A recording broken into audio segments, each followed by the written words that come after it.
Welcome साथीहरू मेरो YouTube च्यानलमा आज मैले फेरि पनि नयाँ डिस नयाँ कन्टेन्ट लिएर आएको छु। यसमा रहेको छ यो चाउचाउ बुल्डक भन्ने हो, कोरियन चाउचाउ, धेरै स्पाइसी छ। यसलाई चाहिँ बनाएर खाने सोचिरहेको छौँ हामी है। यसको लागि मैले लिएको छु यहाँ हरियो रायोको साग, अनि यसमा रहेको छ पोर्कको सुकुटी, अनि यसमा अदुवा लसुन हरियो खुर्सानी चपिङ, अनि त्यसपछि यसमा रहेको छ यो चाहिँ चपिङ गरेको ओनियन, अनि यसमा टमाटर। अनि सिम्पल तरिकाले म यो कन्टेन्ट बनाउने छु। सुरुदेखि अन्त्यसम्म तपाईँहरूले वाचिङ गर्नुहोला। धन्यवाद। अनि साथीहरू मैले यसमा चाहिँ सुकुटीलाई चाहिँ पहिला फ्राई गरेको छु। यो अलिकति अरू सबै छिटो पाक्ने, अनि यो चाहिँ ढिलो पाक्ने गर्छ नि त, त्यसैले गर्दा यसलाई चाहिँ मैले फर्स्ट फ्राई गर्ने सोचेँ र अनि यसलाई फ्राई गर्दैछु। देख्न सक्नुहुन्छ साथीहरू एकदम गोल्डन भएर यो सुकुटी चाहिँ फ्राई भइसकेको छ। यसलाई म अब निकाल्ने छु साथीहरू। यसमा चाहिँ मैले अब यो गार्लिकहरू फ्राई भइसक्यो। यसमा अब म पियाज लगाउँछु।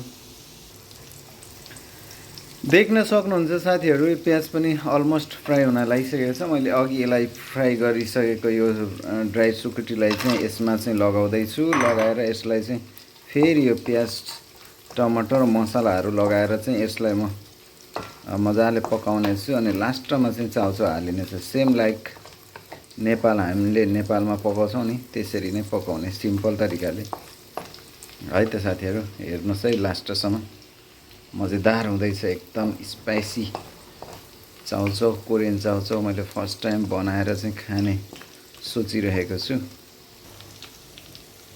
साथीहरू। यसमा टमाटर पनि लगाउनु पर्ने भयो, टमाटर पनि लगाउँदैछु। टमाटर यसमा मजाले गर्नुपर्छ, अनि थिकनेस राम्रो आउँछ यस्तो भयो भने। मेन स्पाइसी मसला भनेको यही नै हो। यो चाहिँ म लगाउँदैछु। यो चाहिँ पुरै लगाएको छु मैले। यसमा चाहिँ निकै पिरो हुनेवाला छ आज। अलमोस्ट मलाई चाहिँ खासै पिरो मन नपर्ने मान्छे हो म पनि। ओ माइ गॉड, हेर्नुहोस् कलरै चेन्ज गरिदिइसक्यो। अरू कुरा त सबै ठिकै छ साथीहरू होइन। मैले चाहिँ यसमा एक्स्ट्रा एड गर्दैछु। यो चाहिँ हाम्रो रह्यो रायोको साग। यो साग चाहिँ मैले एड गरेको छु नयाँ। अरू त सब सेम तरिकाले हो बनाएको, तर मैले चाहिँ एउटा हातले चलाउने एउटा हातले क्यामेरा गर्दै गर्दा एकदम त्यति राम्रो आएको छैन होला। अलमोस्ट सबै चिजहरू पाकिसकेको छ। साग पनि अलमोस्ट यसमा तेलसँग लतपत भइसक्यो। सबै कुराहरू मैले मिक्स गरेर अब रेडी भइसक्यो। यसमा मैले थोरै पानी लगाउने छु, त्यसपछि चाउचाउ लगाउने छु। मैले यसमा हल्का पानी एड गरेको छु। पानीले चाउचाउलाई पकाउनु पर्ने हुन्छ।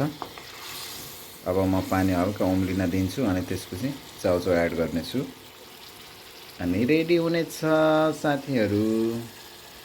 अब म यसमा चाउचाउ एड गर्छु। यसलाई मजाले चलाएर पकाउने छु। वाउ साथीहरू, क्या खाउँ जस्तो गरेर एकदम मजाले पाकेको छ। हेर्नुहोस् अब यसलाई म मजाले खान्छु। एकदम पिरो छ मलाई थाहा छ, तर म खानुपर्ने हुन्छ कन्टेन्टको लागि भए पनि है। हेर्नुहोस् न, सुकुटीलाई कोरियन चाउचाउलाई नेपाली स्टाइलमा पकाइदिएको। Thank you so much watching for all. अब अर्को नेक्स्ट कन्टेन्टमा चाहिँ हाम्रो भेट हुने नै छ युट्युब फ्यामिली सबैजनासँग। By by.